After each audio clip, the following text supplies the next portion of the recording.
जानती थी कि आपकी सारी बातें झूठी है। आपका प्यार भी एक दिखावा है। कौन सी बातें झूठी थी? यही कि सुरुचि, तुम्हारे पास आकर मैं सारे संसार को भूल जाता हूँ। सब झूठ। संसार तो क्या, आप एक नारी को नहीं भूल पाए। रह रहकर उसका प्रेम आपके मन को बांध लेता है। मुझसे तो बस 4 घड़ी का ही प्रेम है आपको। यह बात नहीं है सरुचि। तुम अच्छी तरह से जानती हो कि हम तुम्हें कितना प्रेम करते हैं। प्रेम ना करते होते तो महारानी सुनीति का अधिकार तुम्हें क्यों देते? परंतु इस राजमहल में कुछ तो अस्तित्व है उसका। और फिर ध्रुव के साथ भी। क्या हुआ ध्रुव के साथ? मैंने तो कुछ नहीं किया। बस उसे बता दिया कि अब उसका और उसकी माता का क्या स्थान है। और यह स्थान आपने मुझे और मेरे पुत्र को स्वयं अपनी इच्छा से और मन से दिया है। तो फिर क्या हुआ जो मैंने बता दिया? क्या मैंने झूठ बोला था? नहीं, झूठ नहीं बोला था। जो भी कहा सत्य ही कहा था। परंतु यह आवश्यक तो नहीं कि सत्य कठोरता से ही कहा जाए। सत्य कोमल और सहज ढंग से भी बोला जा सकता है। सरुचि, ध्रुव एक बच्चा है, उसके प्रति इतनी कठोरता? आप बातें मत बनाइए, खुलकर कहिए ना कि अब पहली पत्नी और उसके पुत्र का मोह आपसे दबाए नहीं दब रहा है। उनसे मिलने, उनके पास जाने की इच्छा आपके मन में अंगड़ाइयां ले रही है। और सुनीति से दूरी अब आपसे सहन नहीं हो पा रही। तो जाइए, तुरंत जाइए ना। मेरे भाग्य में तो अकेले रहना ही लिखा है। अब मैं आपको नहीं रोकूंगी। जाइए जाइए। और मैं हूँ भी कौन आपको रोकने वाली? अरे ये क्या, आप तो अकारण रोने लगी। अकारण? जो हर पल आपके पास रहना चाहती हो, उसे छोड़कर आप जाएंगे तो रोना नहीं आएगा? अच्छा चलो, आप जीती, हम हारे। अब आपको छोड़कर हम कहीं नहीं जाएंगे।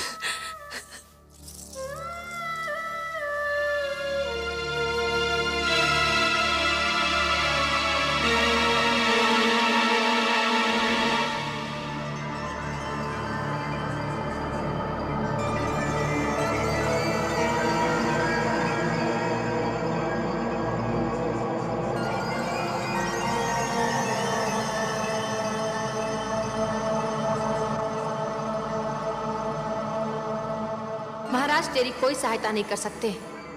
अब तो भगवान ही तुझे महाराज की गोद में बिठा सकते हैं। जाकर भगवान विष्णु की तपस्या कर और उनसे प्रार्थना कर कि अगले जन्म में तुझे मेरी कोख से जन्म दे और महाराज की गोद में बैठने के योग्य बनाए।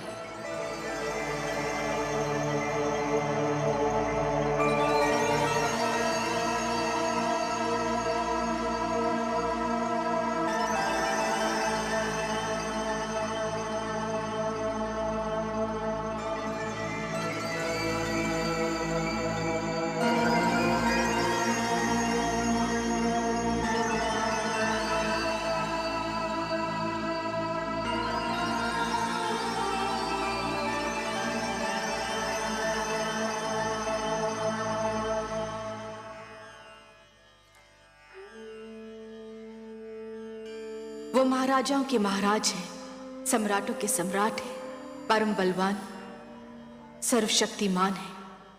तुम देखोगे वो कैसे लगते हैं। ये है हमारे विष्णु भगवान, लक्ष्मीपति नारायण, जिनकी मैं नित दिन पूजा करती हूँ। महाराज की गोद तो क्या, वो अपनी गोद में बैठने का भी अधिकार दिला सकते हैं। हे विष्णु भगवान, मैं तुमसे मिलने आ रहा हूँ, मगर मुझे ये तो पता नहीं कि तुम कहाँ रहते हो। मगर तुम जहाँ भी रहते हो मैं तुम्हें ढूंढ निकालूंगा। मेरी बस एक विनती है। मेरी माता नित दिन तुम्हारी पूजा करती है। मेरे जाने के बाद उसका ध्यान रखना। हम दोनों एक दूसरे से कभी अलग नहीं हुए। वो मुझे पास ना पाएगी तो व्याकुल हो जाएगी। उसकी ढाढ़स बढ़ाना प्रभु, उसे रोने मत देना।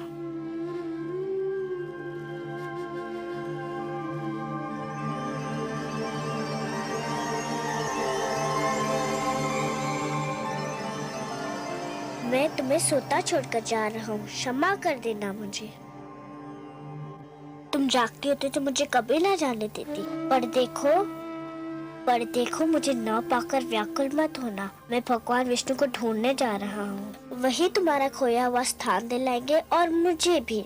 मैंने भगवान विष्णु की मूर्ति से कह दिया है कि वो तुम्हारा ध्यान रखे। मुझे विदा दो माते, मुझे विदा दो।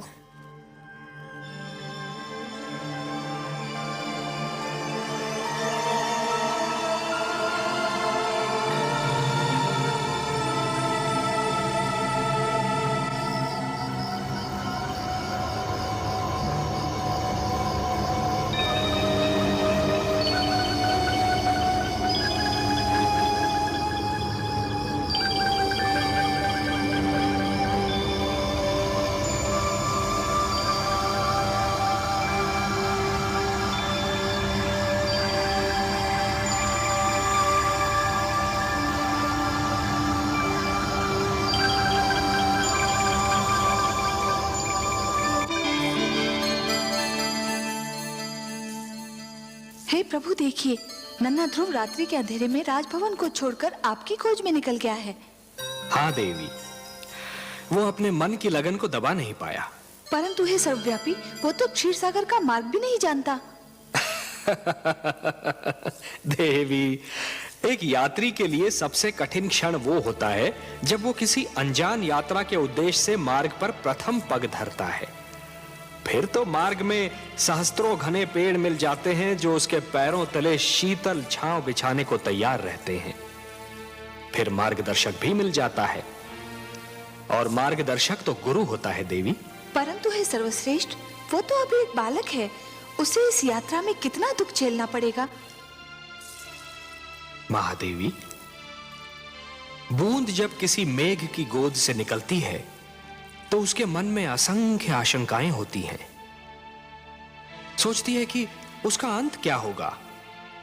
क्या वो किसी मरुस्थल की सुलगती रेत पर गिरेगी और सूख जाएगी, या किसी सुलगते अंगारे पर गिरेगी और भस्म हो जाएगी, या फिर किसी कांटे पर गिरेगी और उसका शरीर छलनी हो जाएगा। क्या होगा उसका अंत। परंतु जब वो किसी सीप के मुख में गिरती है और मोती बन जाती है, तब उसे यह ज्ञान होता है कि उसकी यात्रा शुभ थी। आपकी बातें आप ही जाने परमेश्वर, किंतु आज्ञा हो तो एक बात कहूं। आप तो हमारी अर्धांगिनी है। हमसे कुछ कहने के लिए आपको हमारी अनुमति और आज्ञा की आवश्यकता नहीं है देवी। कहिए, अवश्य कहिए। यदि ध्रुव पर राह में कोई संकट आया तो मैं चुप नहीं रहूंगी। मैं इस खेल में कूद पड़ूंगी और आप मुझे रोकिएगा मत। नहीं रोकेंगे, परंतु एक बात का ध्यान तो आपको भी रखना होगा देवी। कौन सी बात? कि नियमों को बनाने वाले स्वयं उनको तोड़ा नहीं करते। मैं समझी नहीं त्रिलोकीनाथ। मानव के भाग्य विधाता ब्रह्मा है। आप ब्रह्मा के लिखे को बदलने की चेष्टा न कीजिएगा देवी। ध्रुव हमको ढूंढता हुआ आ रहा है, और इस राह में उस पर वही बीतेगी जो ब्रह्मा ने उसके भाग्य में लिख दी है। वो हम तक पहुंच पाएगा या नहीं, ये तो केवल ब्रह्मा ही जाने। परंतु इस बालक के लिए आपके मन में इतना स्नेह क्यों उमड़ रहा है देवी? मैं नहीं जानती प्रभु, पर न जाने क्यों ऐसा लगता है जैसे ध्रुव मेरी ही संतान हो। इतना महान स्थान दे दिया उसे आपने। क्यों? क्या वो इस स्थान के योग्य नहीं? इतनी छोटी सी आयु में इतना बड़ा निर्णय, इतना दृढ़ निश्चय, ये सब महानता के लक्षण नहीं है तो और क्या है? उसे अपनी महानता सिद्ध तो कर लेने दीजिए। अवश्य, परंतु ध्रुव पर अगर कोई संकट आया तो मैं सहन नहीं कर पाऊंगी। ऐसा कब तक चलेगा दलनायक जी? क्यों, क्या हुआ? क्या हुआ? अरे इतने दिन हो गए, कोई भी यजमान हाथ नहीं आया। अगर यही दशा रही तो हम सब भूखे मर जाएंगे। बात तो तुमने ठीक कही है मित्र, पर क्या किया जाए? लगता है यात्री ये मार्ग ही भूल गए हैं। इतने लोगों को लूटा है हमने कि लोगों ने इधर से आना जाना ही छोड़ दिया है। अरे वो देखो, अरे शिकार आ गया।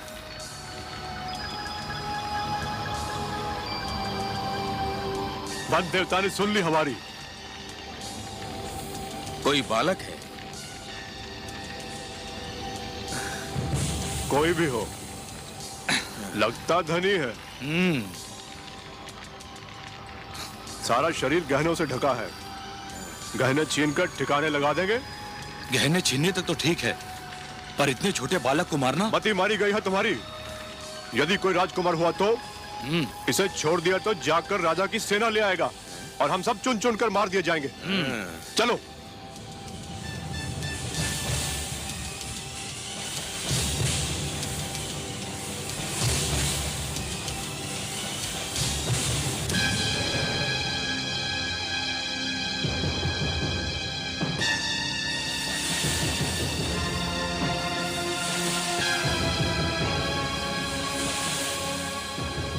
कौन है आप लोग? हम डाकू हैं। क्या चाहते हैं आप लोग? तुम्हारे आभूषण, अपने आभूषण उतार कर हमें दे दो। ले लीजिए, केवल मुझे एक बात बता दीजिए। क्या बात? मैं अपने सारे आभूषण आपको दे दूंगा। मुझे बस ये बता दीजिए कि भगवान विष्णु कहाँ रहते हैं। भगवान विष्णु? हाँ, मैं उनसे मिलना चाहता हूँ। आपको तो पता होगा कि वो कहाँ रहते हैं। हाँ, क्यों नहीं क्यों नहीं, हम तुम्हें जरूर उनके पास ले चलेंगे, पर पहले अपने ये आभूषण हमें दे दो।